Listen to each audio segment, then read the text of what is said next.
Twapeting ebro adwonum kwa dusia ebi kan nyame information center wachim ache krom David ba ewo kodokumi osono information center wachim esemiani da so na urade ewo krobo ase de Yesu tumi ye ewo achim jaha aguna twafo ewo achim abenase Peace information center wachim batabi eno se wa ewo achim anyinase eya dom information center akeka no krobo tokua ewo achim odumase Chidom information center wachim edubiase somnyame ewo achim chirimenken na apia information center onyankomase dai kingdom come ewa police zevo Ochinanti information center ya se God day ewa achim ayeboafo ko sam ewa achim achiase God first ewa achim betnase ewrade na ye information center achim apreku dimpa ewa achim asene adwempa information center oginanko German North ewa bono mantemu nyame sa wom information center nyame ni nsa sim gidigidi azefuma pesinu yani na edie ewo achim nyankomase woma biom se kuha adomara kwa information center achim botwe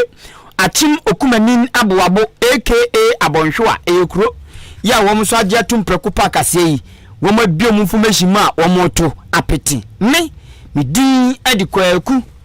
enin kusi buadum anweyi mene afia amprofowa afejibre na yendo so nsam no musei Ahenkan FM National Democratic Congress Franka Tuni aya John Dramani Mahama wode entoabo bia hyehya so ewa santumantem we na fuami asantoabo na timuponi nyina dane se wo kansampe wansamporo ya osusu so betimi aboa moman Ghana kona ni nto ase building Ghana to ya wo kro na santumantem akwa kopie mu ewa Ashanti West Assemblies of God Church no eye asofo ya empanifu wo mu onya sebeketo asore dan kakraka ya empanifu esafata egum ti wo kopie honom na wo mu di program bi so na ne yese ya regional council 9th meeting ya no mo de hwehwe so ewo kwa da so ewa santimantemo ene okopie mu ase no so ya ne to ene ejaye John Dramani Muhammad na simpie ni apaso edi tujo ya no wo kirem se wo hye Ghana fo nyina dabo se asantimantemo framantemo poemantemo atoyemantemo man Ghana ncho ene ni zigizaga bibia nyame ya domo December 7 abato ne bakoso ne de ka che Ghana fo se Ghana fo nya NDC fo mu arehemu se wo mehwe mayi atoyie John Dramani Muhammad to ne samso de tudwa bio ya no wo ba mane echem se pinche mente me ho ase e be sore wa bato mu ono na bia na nya NDC fo esan se NDC fo de o mato mo hofo wo ka de ache Ghana fo nyina pempe wo se ni pense NDC fo ho njwo mo se kokobia kokonti abato no wo mo nya kokwasa enya nioma ensem fata dabi wo mo ebe sore waka akeka nioma siani asa nioma magika siani nyada so eya sumdue kwan so enti tokwa pa de ebia na bibesia enye NDC amanyoko no se NDC fo tuo mo fo pa ya 2024 abato ni mu de wo mu di ye beto ye asumdue bebo asumdue mu magana akonani mu ma democracy ni so ho ate wan John Dramani Mahama to ne samsu bia mu anu wo chem se eni di samanyoko no mefi wo mani asese kawe no mu di ahwa abato ni mu na emom se wo mu hwe mu na entokwa bi abobaba mo so don so beka sai yenie NDC fo yenie de bebu ani hwe wanti ye di wan busa ya se da bia ndi anya de se bibesi so wo mo be kaka bensam ya awruka sama abato na sumdue beto no foma to no asawram de nya de se bibesi so Ghana asenti woka eri a che Ghana fo nyina da se NDC fo to wo mo fa wo mbehwe se abato emu basabasa yo nyina da wo mbetwe wo mo ho afiri ho. That in Ghana we must continue to stay together, we must be each other's keeper, and we must also continue to pray for intercession for our country. And I want to thank all the clergy and faith-based organizations, Christian and Muslim, who continue to intercede on Ghana's behalf, especially now when we are in an election year. Always in election years, there's nervousness that there will be crisis, there will be fighting, and there will be chaos. I just want to use this platform to assure the country that if there's going to be chaos, it's not going to come from me or the party that I lead. Me prawuti kai wanu ne tu franka ede ama National Democratic Congress Any this Yamanyoko Ghana man penda da John Dramani Mahama. Now what was Subiamu watch him say? Nyamianum no cranial brosametuko. Ashanti West Assemblies of God as a fumo and wojina. Asofwa bochenku. Asofwa abo ayi koja yom de fifu amoko mu ibu afrano se kleko se de ba temu tuntum ne kwakọ ani mfita wo de bia bobo mu minim ya wo amotetete wanti wo ka sam na wuro buzigizagam ani John Dramani Mahama se jajaja ne sam wo de ba ye do hu asofo ni nti wa charge ani as papa hweri nyina agu na wo gina so adam tu yodi eno ose ane me hyenkom Ghana economy ya tetia pasam se ko ntebe ya ebu ne pa sashe poso flagi wanted da bebia sa asofo ni bi kasetia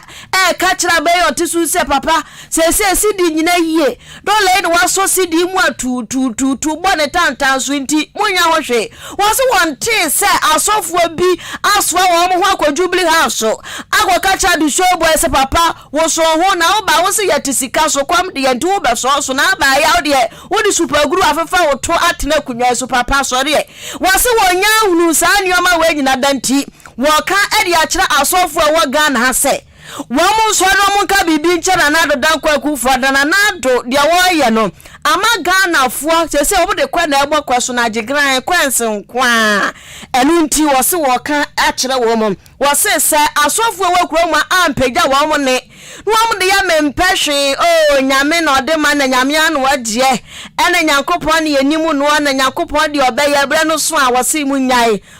bra no so asebu na monka papa bi enche papa no monka papa bi ngu papa na sum na papa no watu papa na tia dem se enche danya papa maninti no watu papa na twene nene ayampia to nkwan wo to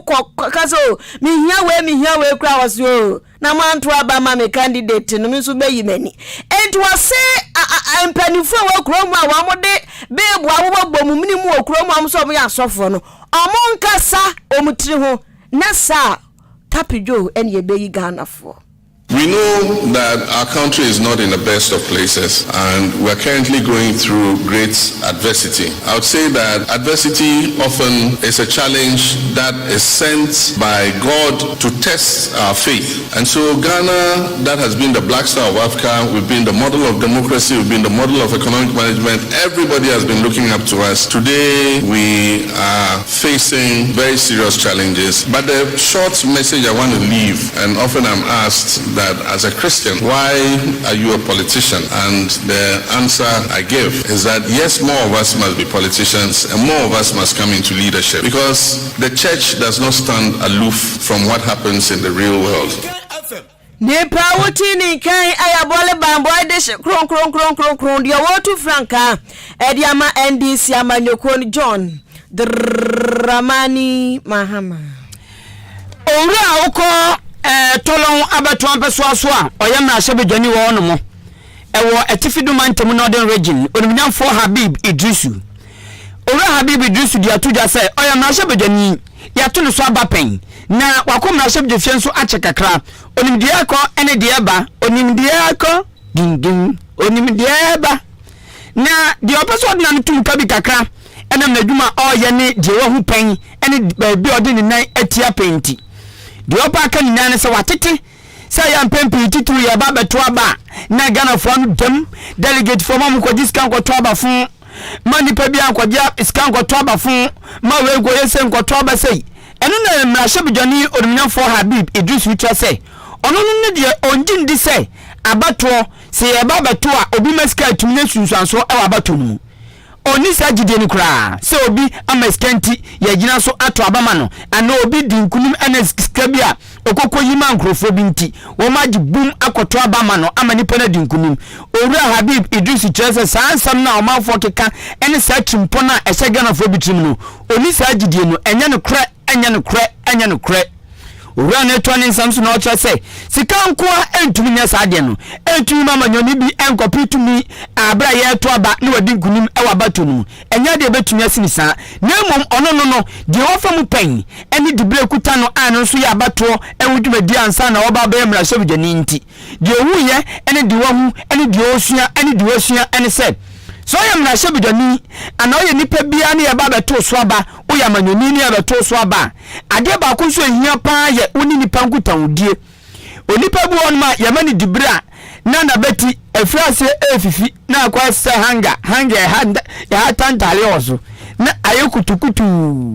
afi aba bepe ya bepritu mini bema na afi agwa bafom na ayabetebete na afi wa bafom down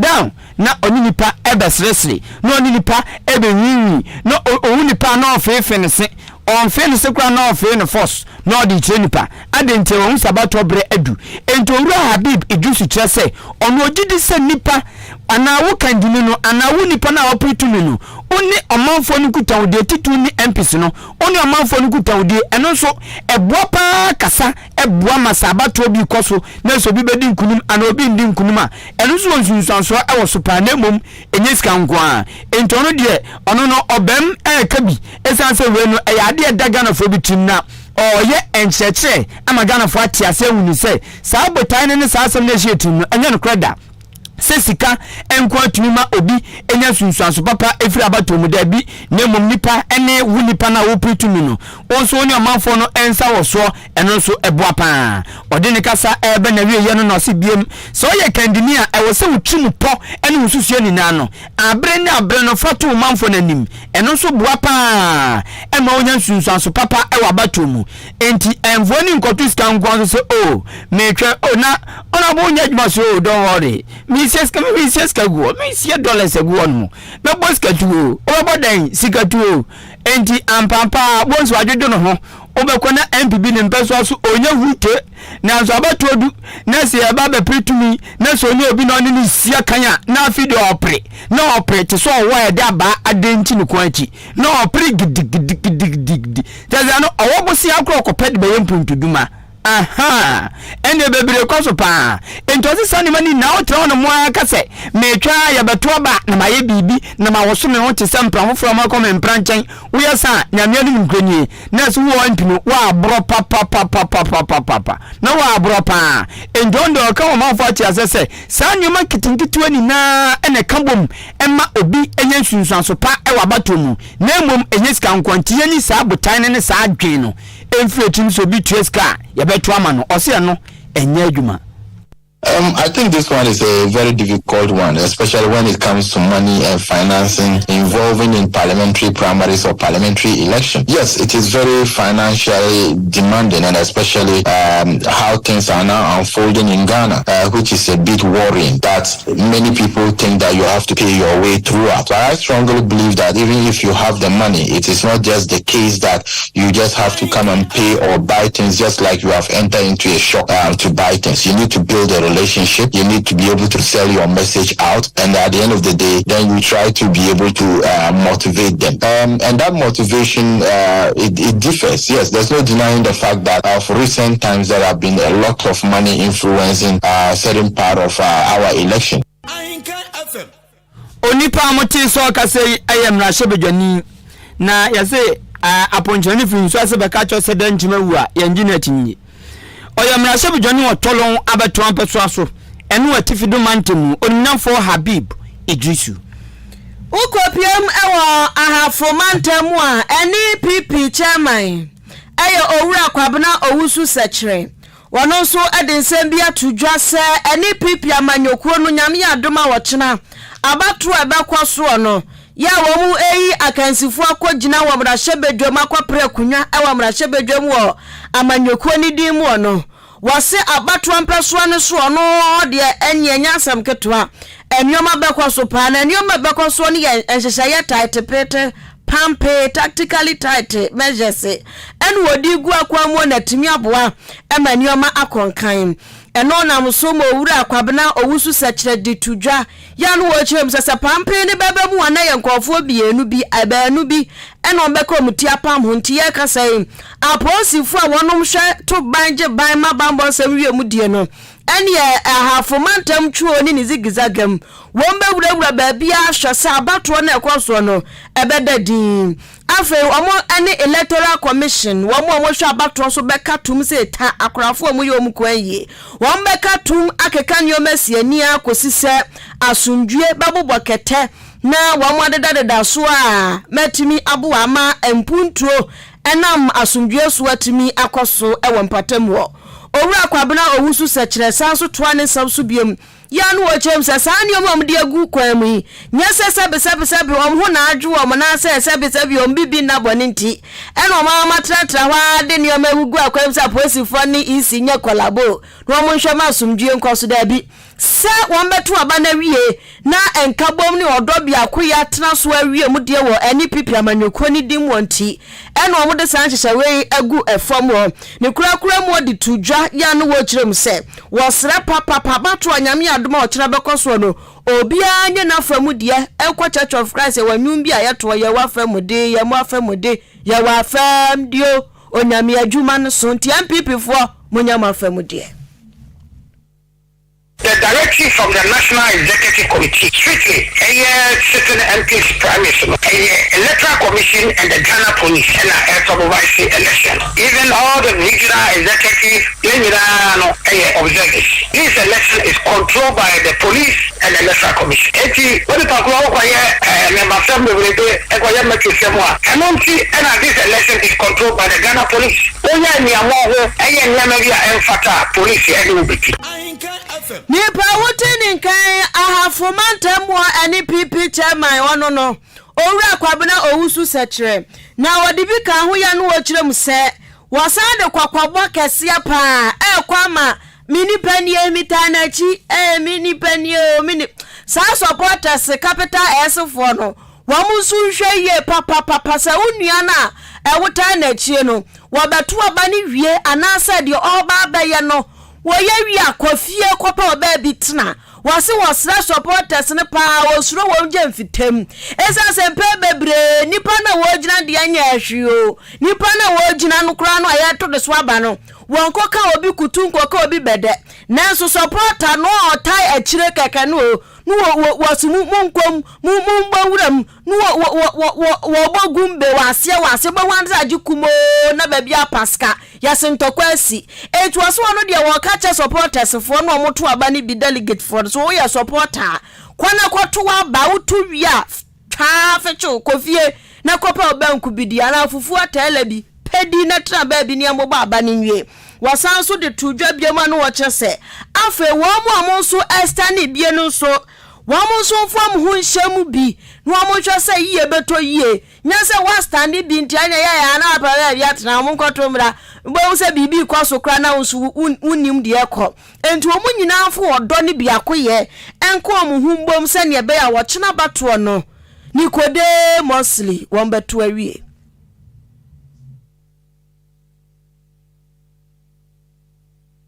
Let's get a party for way against it. You know, NDC for Grana Sabi, you know, Akan Kasiebo, and then to carry a normal against it. We are police station executive member, Okotua Beria, Kusi, Kamesis Mono, Yamo, Chinku, and Kujina, Otua Beria, Edubra, Tama, Yaku Jana say, Abana Flash, and Opano, so not a year, a 2 Nayapon. 2 Aboloson, 1 night more, over 2 Aboloson, no one like more on property. Buy a quarter. Any other one by a quarter, what am I coming on the way? It's a fair party for no. What will be over Catchment police station for a static campaign in it? What do you want to commode doing? And you die at a twab on our campugi. Party the directors about saying no campaign. Well, yes, I be no. And the party, you know, to say you don't want some campu delegate no party no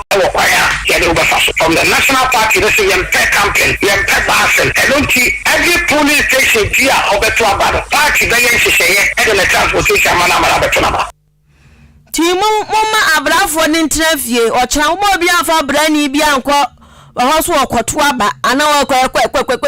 majibo ba na mo bia fa brafo nko abrafo nse mu ni mama batia ketiaketi no a wo mu di amanyofo ni bi atire no mo fa mo ntre fie no mo manufo mo no de da mo baby kaafo mo ntubi obi antre fie o kira bato ne enye jojo nipa wuti ni nkan ukopiem ewa hafo mantem ni mu a wono enaye ani pp4 chairman owura kwabena owusu sechere akwa ye fia danti se de bo mama ne no ye betiasi anigidie nsemu eye frank friday na Ghana num se sinitwa ni ba ko anyame anim ni kronye ye ka sinitwa pa a wadi sinitwa ti acha papa wa twabi pa na wagini din so pen papa ya kasa ozo ni yasi oba ye ne ma no woma wa register woma onim se ne mani na woma wa wo mo na nzo onim womo ne ma no so nim se ne papa ne womo no eno so mi na de sanso nsuo na ba betwa bonten me ba na makum na me di munsem aba Jubilee Hospital mpacho so yade a eya fa yade ko wono mu uti eden na ekoso mu ana eden na ekoso ho evide de he yade hu sa nyoma no ebi ho afi wo ba pemfo a eya ja se wo hye ukrom na eduro bia opem eduro bi obetua bi eduro bi obesa bi eduro bi obepun bi onfa akoda ne ko hospital da enti bonzo no ahyehyehye fie tete futua ya na nanu si anani anyuma yeje sa si anani yes sa bonso wawo na akoda ne to no ko hwa akoda be 5 years a wo hwa na beti hwa na basa azo nya 2 months na ya wa ha akoda ne kwa mike nzo be npa bi wo mankunkun Ghana mu na me pa cho wo yo ba pemfo a eya mo ananye ntintia wo Jubilee Hospital na boso menkro odi nya oni etoto nyama na wo na owo akwadama no ye den na osu nya wa ho den na ye den enti ya ma na nya ntinta o Jubilee Hospital wo mehwe edi sa adwuma no kama amam afi peso ye odwunsomu hwehwemu wajana mu hwehwemu untesemu hwehwemu umoja mu hwehwemu adibe onipadua mu mfifire na peso mu ni nada uko Jubilee Hospital laboratory mfidi ahye ho ma ye beye amam ai elder mo won mo be n kama amam afi nso obi won mo a efichiade ye ba ko a ne ho an te papa efichiade oye dangerous entimbacho hwe atu asiamon yade bia no ho te pa ena obi nani eya na ayeko ye so light susu abuei ewia onamu su abuei woni problem ewo ho fakọ hospital ni anhwe enyama hospital ni sunya ba bia se Jubilee Hospital eni ka sam ni say onipadua no so onim dua no mpo ni say nya fakra na se wosen efa esmale pe bo so onim afefe osmale a ni onim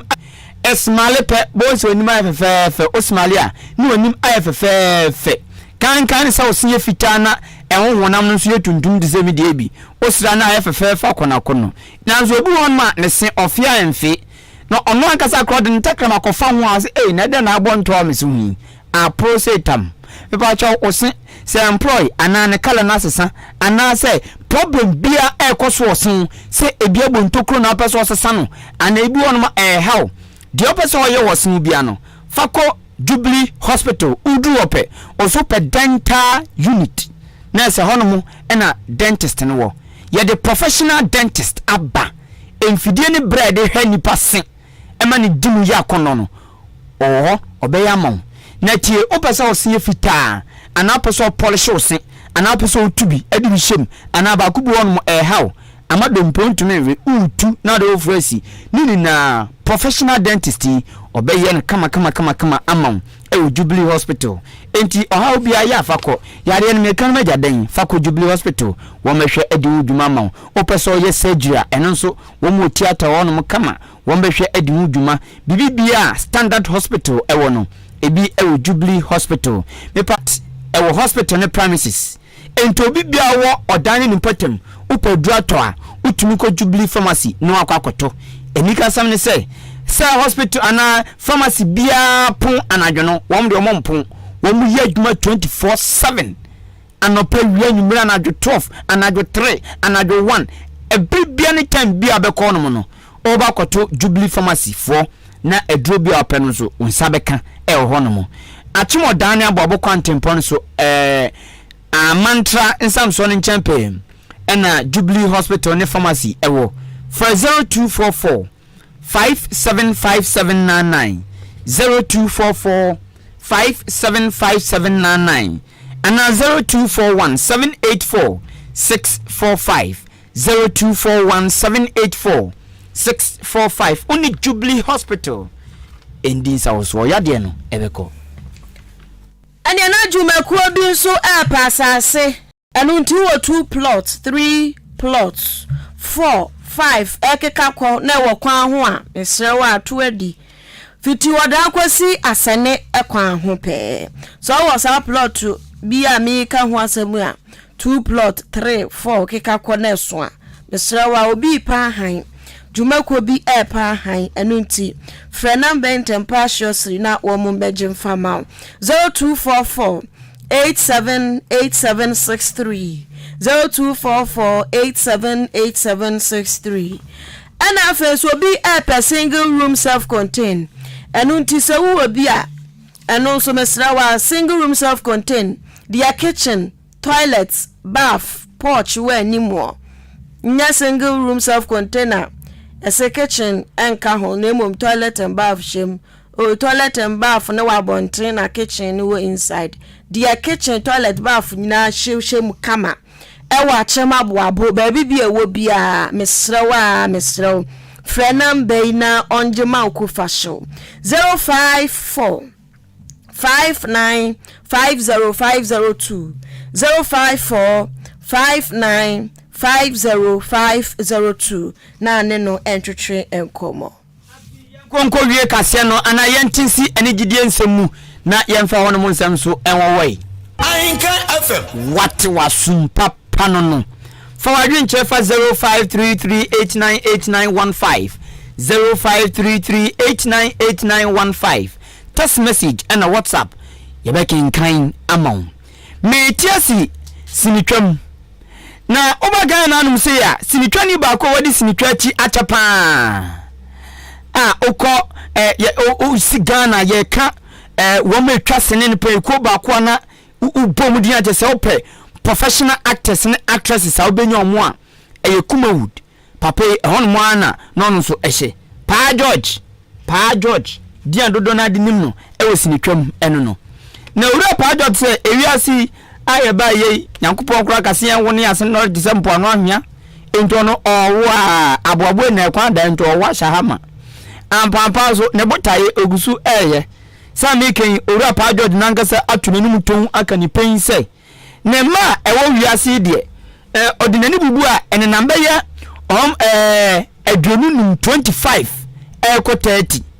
na saa ne ma weni na osusu se wawo mu nyina wawo mu nyeso osusu wawo mu nyina no emu makomaku enum ena officially womo ne mane nim se ne papa ne womo ena onu so nim se ne mane womo a ohwe womo eye bibia ma womo na so ofu anto ata saa emanum no baako afim tisesei akanan na no ne ebusansa na ebeye adwonum 20 na aka na o se womo de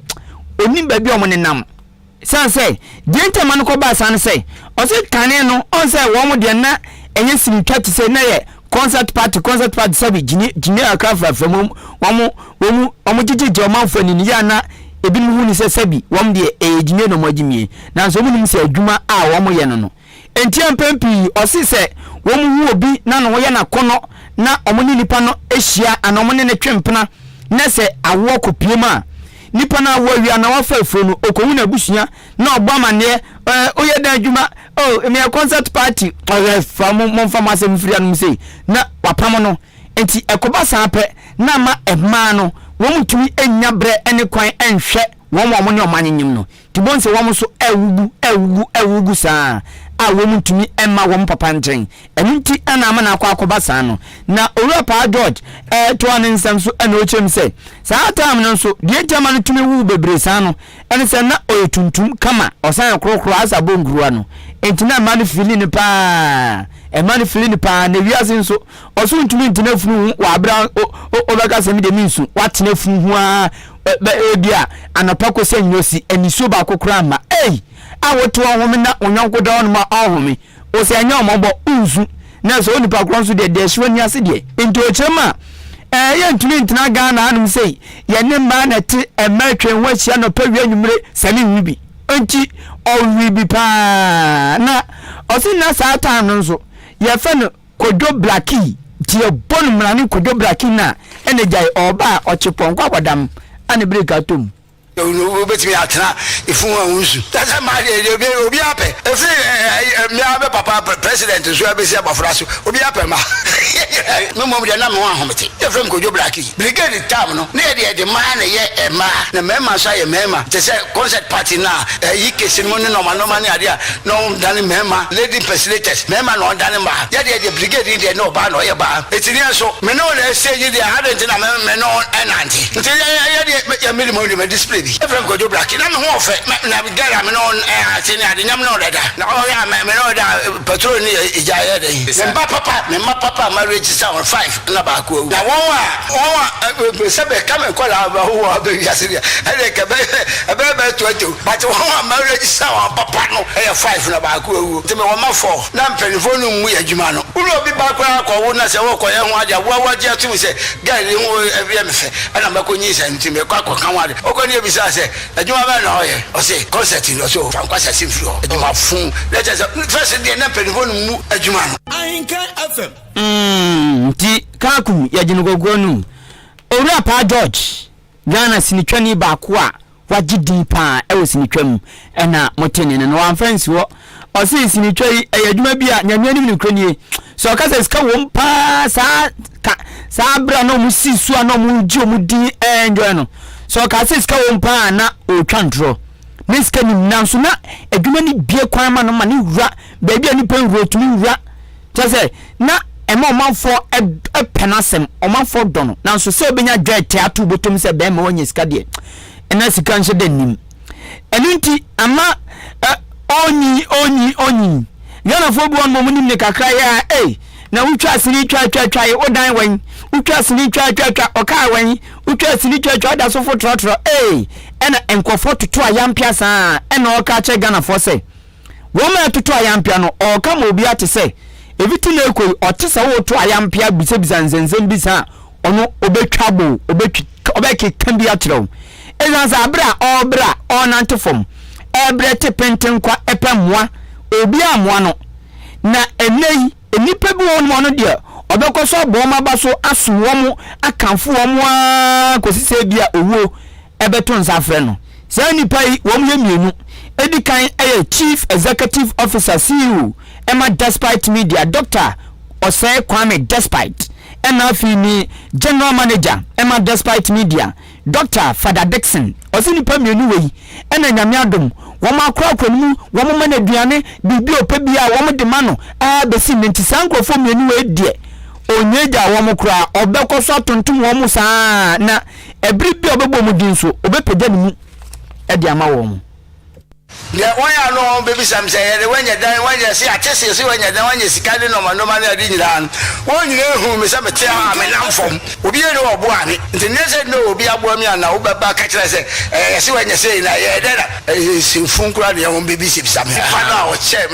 ma sa ene ma bedu say no ono ala mi nyame hira no ana fe ma de ba ko no say stations ahodo no a ya me koso no nipa won wa ma me so ma setena ye correct ama me de biara me de jese me wo me ahode de biara me wosika me nyadwuma me nya be biara no an fimi ya be yi asota biara me nya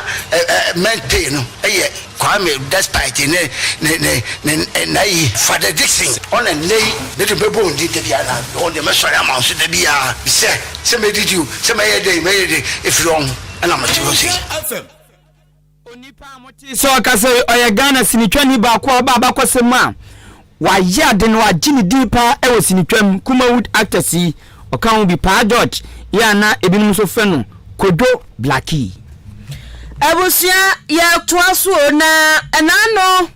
ena bibi tisi Ghana ya si bibi ade debenton Guinness diabeton tita ton na si kro isu di anya senketwa na nse na se yenti bio ba ku gira kwa ye standard ton wa obuhwi ye ya osipu ebu bi de bio mi ene yenti ton ni bio na ton no ehase afri mami okwoto nyum singa ton na ye there's something Tama no aha ana afeso eto aso wedu file to se file to aha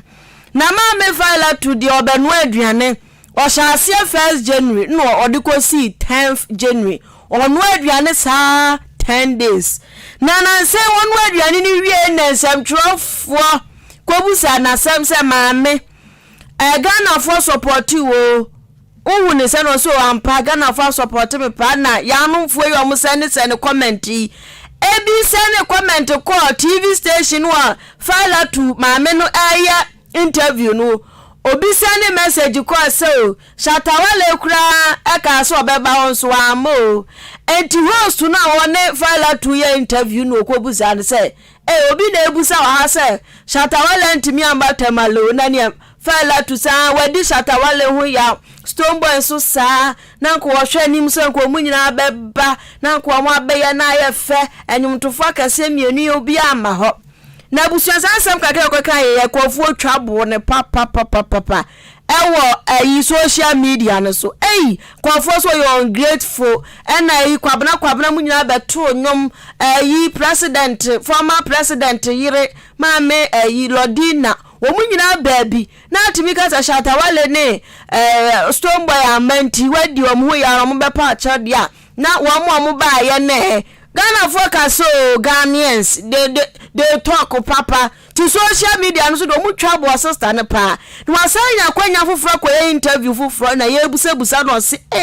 asem o kan ye wadi onimdian eja ye busa na asem no mpo agro na wodi agro bi ni wodi ani se wo te ya ani se Ghana fo twabo no wase wono no celebrity no a omoye wo kroma no oni mu afa na wa sha ase afa na ja nyame ato the torch ato ne so a eja ono so efefa ba ehya ne kakra nti to da bi ansam trofo mu kosa na ya mu bebusa mu ntiatia break kakra ana Ghana ha says was bloggers no obi ka asam kra no ma dane asam no ma dane no kra na asam pa no ka na yira age so kotie voice when tie voice na okay kan dia no akwa kan dia yen kan enti oso ono na fei ana ne nan edge from kakra enti no eni kwase Ghana fo susu se asem bi e bebusa ne bia no onfa hunya no pepepe mbra oye nipa enti amususu nka na nyen ebi wo mu fie.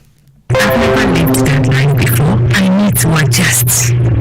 I was just ordinary, like anyone else. And so if I make a mistake, I'm not expecting for someone to totally vilify me for it. Should I have pretended and jumped like I was already a celebrity to have known certain things? No, I have to adjust to that lifestyle. And it takes a gradual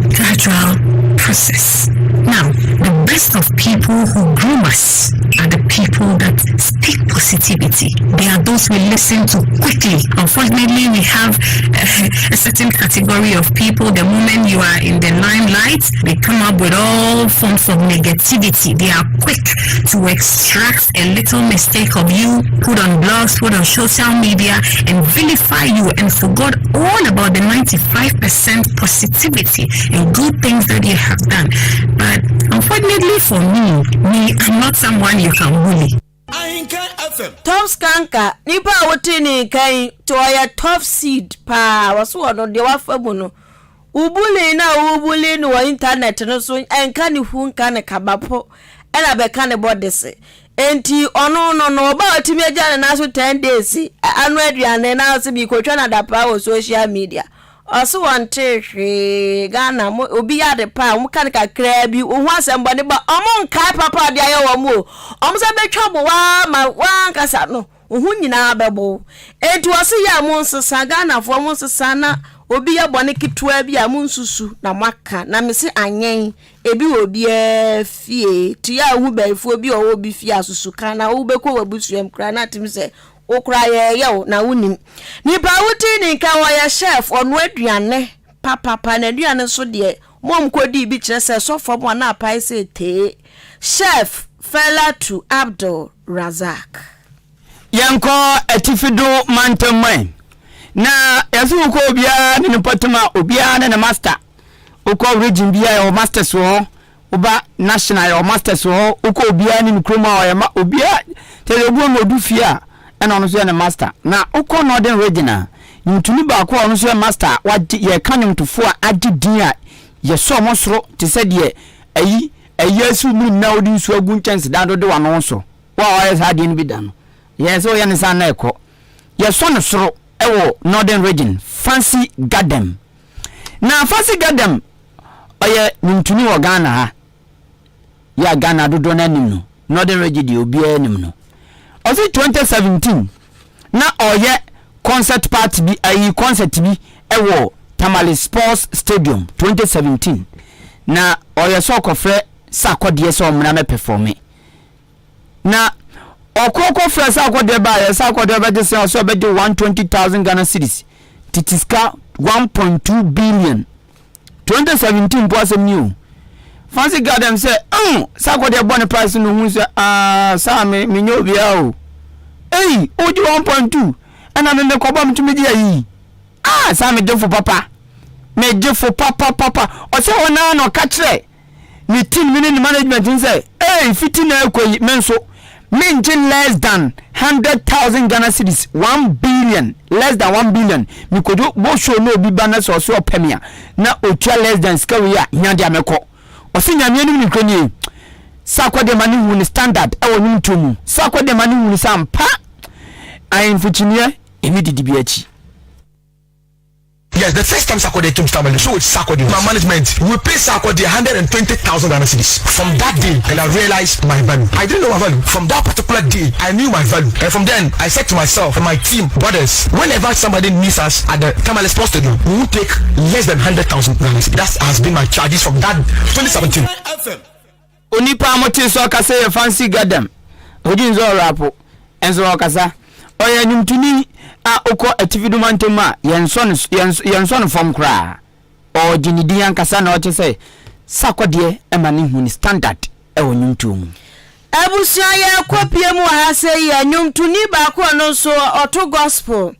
ni di ankasa da paso a Ghana fo binum edinim no eye kwasi oten na sa kwasi oten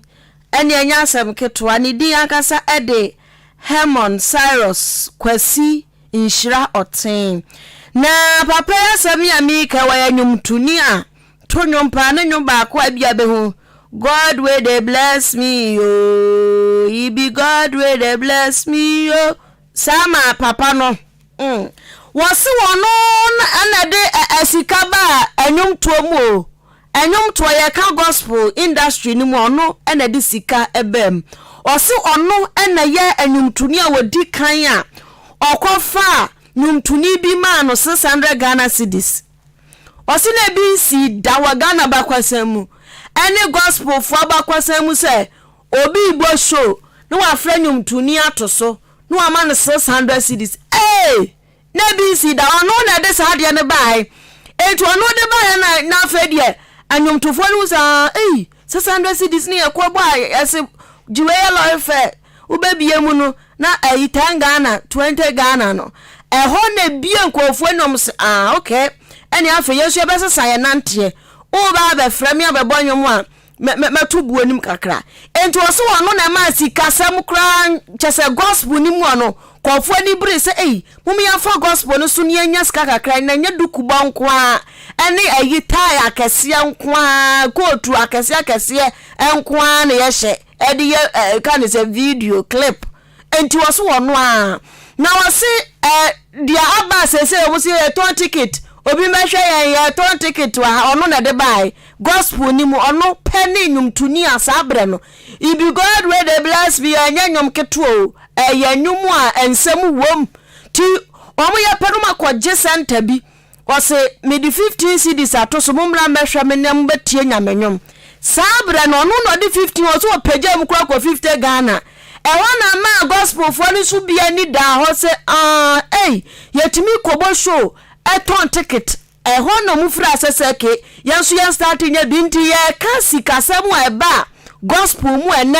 gospel fo ni bia nya sika wo se eyono ene efre na nipa ye se obi ambo wabaso a bo trumpet pampana There was a man called Animated. I was the first person to pay the Animated 600 Ghana cedis. 18 something, actually, more than 20 last maybe 25 years. Okay, maybe a corporate fancy 2001-3. I was the first person to charge 15 cedis for gospel music in Ghana. I was the first person to charge 50 cedis as tickets. Gospel music. I was the first person to start paying gospel artists 200 cedis, 300 cedis in Ghana. That's my thinking. That's how the revolution that came wasn't just we were starting TV and here to me. It started from Temakonti 8 Lighthouse when we started inviting people and taking good care of them. Ahenkan FM. Ti watu wasum onna shasi o. Wayanyu tuni kasia pa ya wagidin owura Hemon Cyrus Kwasi Inshira Oten. Yenye kasia no ewo arewosemi so ai. Oba oman kronkron Ghana mianum se ya. Simitwani ba ko nso a na wagidin pa. Eye owura Vincent Macaulay. Wato nananom ewo nsado ya. Na arewosemi esi nano yawada. General Bosumi ane de to so dun wotwe na arewosemi ya yi esi. Na papa di omafo de behu ni pa. Eye ye TV series bia wo mu yi. Ebi eye things you do for love. Things you do for love. And you say papa no duma ko tene papa. Vincent Macaulay. And I feel you only live once. Aye 20 afen YOLO. Taka. You only live once. I'm like you only live once. YOLO. You only live once. And also now pay odima ko tene papa. Vincent Macaulay. Watona nanom ewonse do. Watona nanom wonse do nani amba so sa oso wa kakra na ne honam no so ebre kakra. Na okabrofo pa. Okabrofo you come my daughter I come. Have you seen my daughter? Sana nkasa etienti mo hwewelo no sa papa no watona nanom ewonse do na rawo semisi nano yawada general Bosumi ne da etoso dun wotwe na ofim ya jantia rawo sama esi ewesi ni twam efa bi nso eno no ye gina we so na ye de anwumenu nsia Akan Kasiebo no nyina esi na yemfa omanfo adwenkyere ba akumienu miensa bia aba ento Kasiebo no so emfa ma meko Facebook live ana we dia ba se ohwe free ablekuma central na nakua mo aboaten as usual osi Kasiebo no edem na gineginem papa nyankropon enhira yen nemu nyame bo ochina abato no eya adwobro bomfanto fo mboko to so penfo koto correction enye gidigidi ti so obi akwa wiwi ana akwa kramanam wesa no wo yo ade kri the mazen de wompe enti abato no enkobreo master planner junior kintampo say NPP delegate please vote for candidate who can win the seat for ax mam goto aba mani pa odia eye lose pro lose na say nipa ni win ya won say general election obe lose oso mo mpesa nipa mo ntuma nipa o manfo no na ya crowd say some delegate mu yina wo so ebeto ama no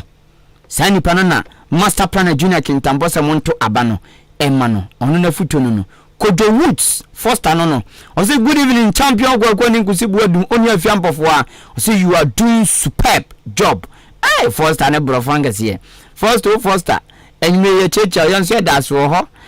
oyibo bo atin so the free atwuma nyire behu o say we need a peaceful election tomorrow for the sake of NPP tom so mu nya somdwe abana mba beto no chan somdwe abato no mo hwe oyibo bo atin the free nyire behu ene bai Adumadze Alhassan also share life every aprade also Ahenkan news more fire and jankuma ni lovely friend na damfo a ontimi njai adamvunia yay adamfo bu on meye adamfo bu on so nye na ni de eyeye pa ti also na damfo ni lovely friend Obed a o akin nyankuma se wadamfo Adumadze Alhassan oso chi papa Alhassan da so nso age atum prekope Samikwe ese Leviticus powers kaswa ose kaswa delegate will confirm and affirm the popularity of honorable MP and minister Mavis Hawa Kumsin on Saturday tomorrow ti ne de ode aba no say to instill fear into the DNA of Kaswa NDC. Hey, politics worse. Master Planner Junior Kentam Mabodi so Matilda Koni. Also good evening or share live Facebook. Na enchian koma Lance Corporal Emmanuel Chei Bafo.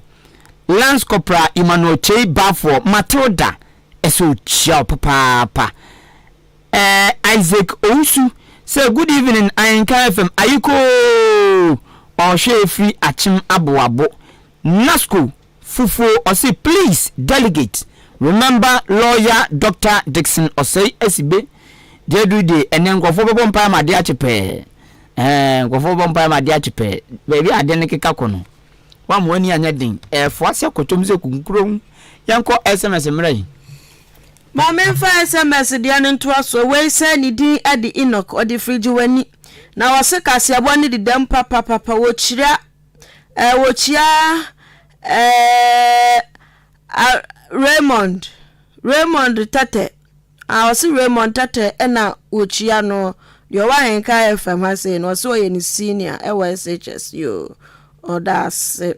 ena we so edene dia bose maame ya achem osrase oso ofili ya yenso ye yada pa we enso de ne dia aba wase good evening nyame enka ya honi adwuma pa ye na one dia wase dia wa osra ne se ye achem achiase constituency wochena ebeye peaceful ebeye asumdwe pinche bia nsore waka bia nsore gogo gaga bia nsore wo ho na ebeye from sa akoko eto no na bibia ya kama nti wase yakopon enhira ye na wochia na Kwame the blogger wankasa wala amfa udina mba ti meden ma kan enso makan ma wa nti nana ya the blogger ono so wochia no ya memfa eno nso nsi he sine yako weekends obibi o na minchia akoso alaji na minchia sister course